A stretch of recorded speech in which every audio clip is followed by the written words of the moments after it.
I'm Miles. I got the chance to talk to Marina Melanidis, co-founder of Climate Guides, as well as one of Corporate Night's top 30 under 30 sustainability leaders of 2019 about her work. Here's our conversation. I want to get a sense of what aspect of leadership and change making that you consider yourself to be most widely recognized for. So I feel like if you ask me, you'll get a different answer than if you were to ask somebody else about what I'm most recognized for. I think others might say something along the lines of communication, being a good communicator, being a good speaker. But I think what I'm best at as a leader is probably logistics, which sounds boring, but like I'm really organized and I'm able to manage multiple things and projects at once, which works really well when working with Caroline because I personally see Caroline more as the visionary and I organize it and, and help make it happen. So we're a really good team that way. I also like to think of myself as a connector. This is a lot of what Youth for Nature tries to do is connect young people with knowledge, with mentors, with intergenerational community, with opportunities. Uh, and so I really enjoy that work, and I think that's a really important part of leadership is being able to bring out the brilliance of the people around you by connecting them with different people or with different skills. Um, and then in terms of like an issue that I'm most widely known for, I think that one is definitely nature-based solutions or the nature climate nexus. So what role does nature play in climate action, in climate adaptation, and climate mitigation, and how can we address issues of climate crisis and biodiversity crisis at once? That's what I'm studying in my master's, and that's what I do with Youth for Nature is work on that issue in that sort of area. So I'm probably most known for that. You mentioned a couple people in there, so without putting a name on any of these people, I now want to get a sense of if you had to choose who you would say your people are. I don't know and I think it's because I've always been quite interdisciplinary in my action in the way that in my work, both as a student and also as an activist. I like working in the in-betweens and I like connecting multiple things together. That's one of the things I love about nature-based solutions is it's working at the intersection of both the nature movement and the climate movement. And then with Youth for Nature, we're bringing the youth movement into there as well. Also, it's almost working at the intersection of three different spaces: nature, climate, and youth, and trying to bring them all together. I mean, I think that's a really like powerful space to be in. Is that sort of intersection of multiple movements, lifting each other up and bringing more attention to each other, and trying to address multiple issues at the same time. So thinking about who my people are, like I've got lots of people in all these different movements and spaces, and I love like working with diverse groups of people because that's how you learn, right? You grow by working and surrounding yourself with people that know different things than you do and have different experiences and have different perspectives and different worldviews and are able to challenge your own perspectives and your own thought process. That's how you learn and grow and make change. What are the characteristics and traits that someone would see? I guess if like anyone who wants to create change, who wants to make the world a better place, and is willing and has an open mind in doing it, and is willing to try new things, and be uncomfortable sometimes. Those are the characteristics of this mythical group of people that I would label as my people. I want to get a sense of what values you consider to be most important to you, to the point where you, at the very least, try to live up to them on a daily basis. Probably integrity and authenticity. and like having an openness to new things, um, to new perspectives, to new ways of thinking. To not I guess I can't think of a good like word that describes it, but the opposite of being like rigidly stuck in your values and your beliefs. So I guess like openness is the only word that I can think of that describes that. Right. Like those things are really important to me, because I think that they're necessary. As I was sort of talking about before, those things are necessary for growth.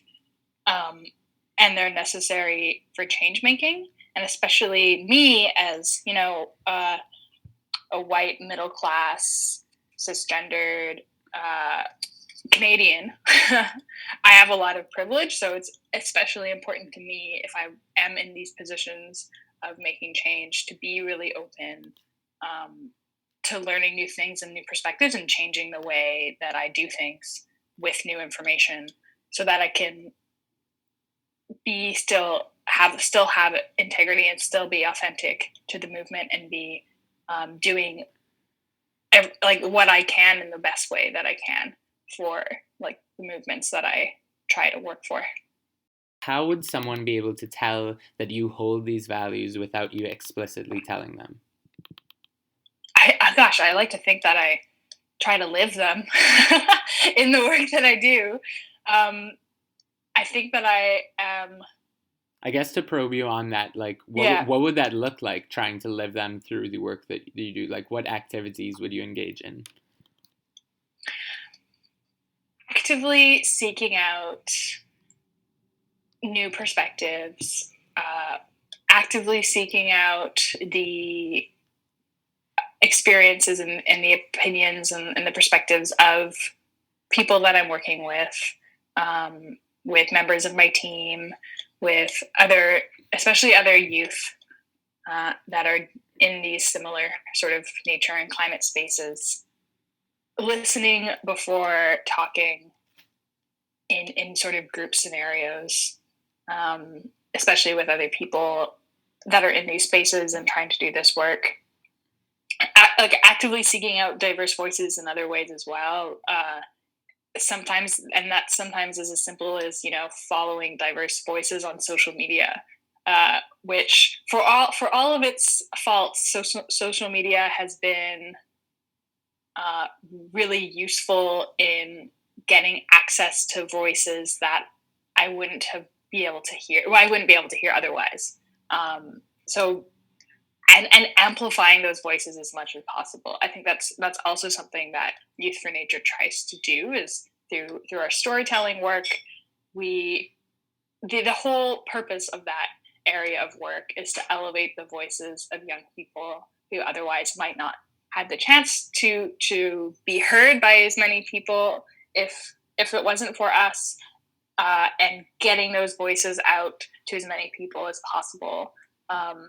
I think that's like actively like working on that and trying to improve the way that we do that, by listening to other people, by listening to their experiences, and putting their voices first, and the sort of authenticity of their voice is the most important thing. Like I think that's something that we try to do, and that's how I try to live those values. So now I want to get a sense of what kind of future you want to make in the world, let's say by this time next year. Well, 2020 was supposed to be this like nature and climate super year in the international space. There are all these big international events that were going to happen in 2020 that would be really influential to the direction that climate and nature policy on a global level would be taking in the next decade. Of course, with coronavirus, all of these events are postponed till 2021, but they're still likely going to happen in one way or another when it's safe to gather again. And with that in mind, I guess the kind of future I would like is one where nature is a key player in climate action, in a way that is ambitious, in a way that is backed by science, in a way that is aligned with justice, and where youth knowledge, expertise, perspectives, uh, lived experiences are meaningfully integrated into the decision making around nature, but also around climate action, and where access to these spaces are more accessible for young people to have meaningful roles, not just in these events, but in what happens after these events, in the implementation and the decision making that has to happen on the national level and on the local level after these big, fancy international events. And I see the role of myself being someone who's been lucky to attend events like this and has been lucky to have platforms at events like this. I see the role of myself really as someone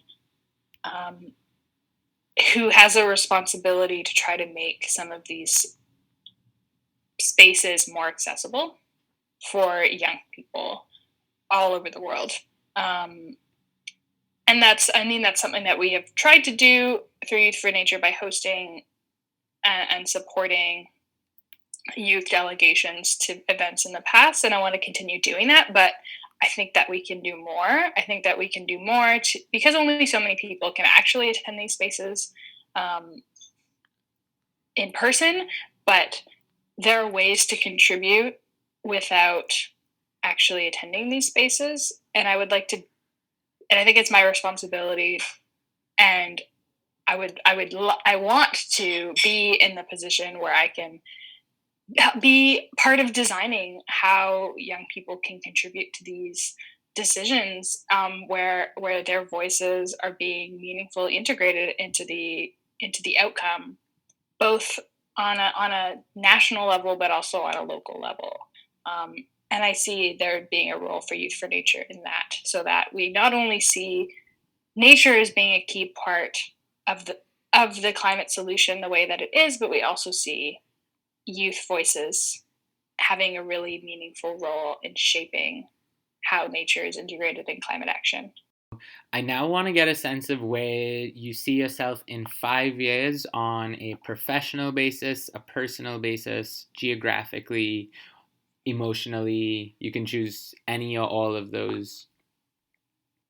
Gosh, I hope that I'm finished my master's by then. I'm in the first year of a hopefully 2-year master's, so I see myself with a master's degree, which is very exciting. I see myself. I will be an elder youth by then. I will be almost 30, so really edging out of the youth category.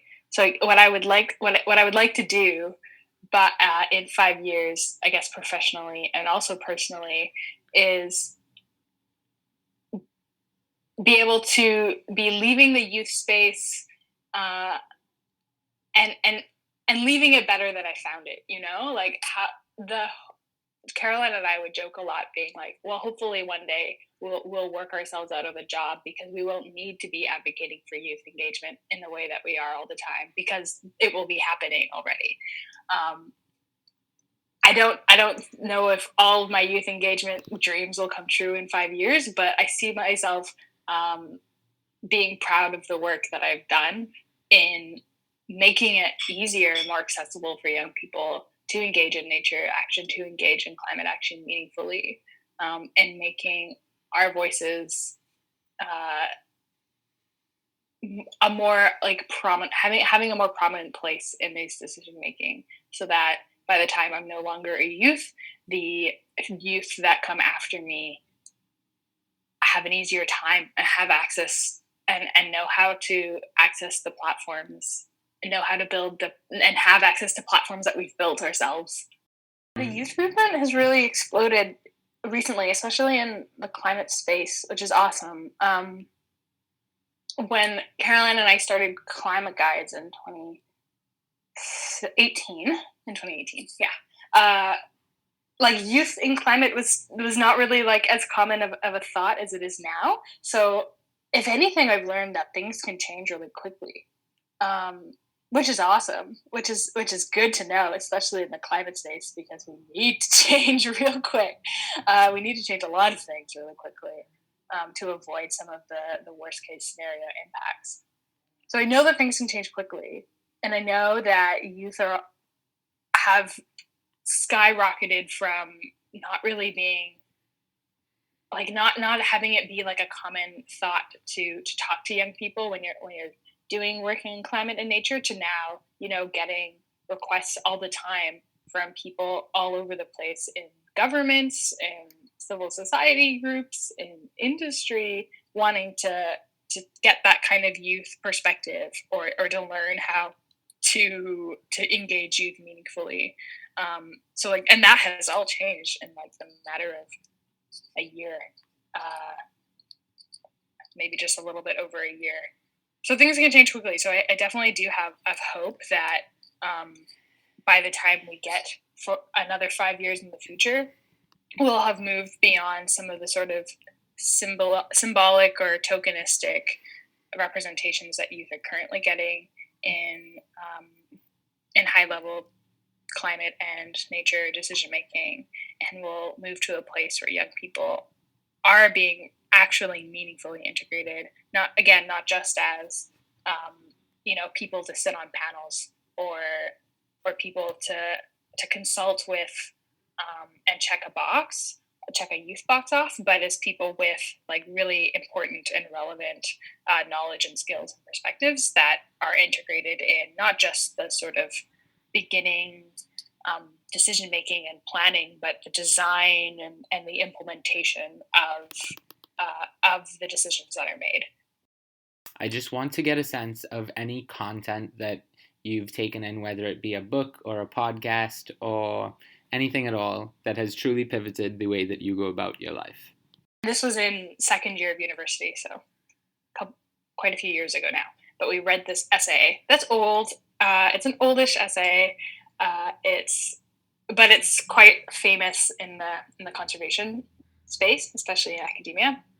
It's called "The Trouble with Wilderness," or "Getting Back to the Wrong Nature," by William Cronin, and it came out in 1996. So it's a year younger than me. And basically, what in a very, very summarized nutshell, what Cronin said in this essay, or what he was arguing, was that the whole idea of wilderness as a concept is a myth.